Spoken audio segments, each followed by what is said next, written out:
As a mom with teens and 4 dogs, I'm always looking for ways to keep the house smelling fresh in between deep cleans. So this is ThinkStop Plant-Based Odor Eliminator. This was sent to me to try out. This is in sweet orange, and it's supposed to neutralize nasty odors with botanical extracts. So to me, that's pretty cool. It's supposed to neutralize the smell instead of just covering it up.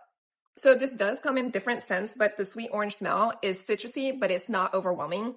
It just has that sweet orange fresh scent that I really like. I've been using it in places that tend to collect odors like dog beds, shoes by the front door, gym bags, trash cans, and even the bathroom. If you have teenagers, you already know some of those rooms can develop a personality of their own.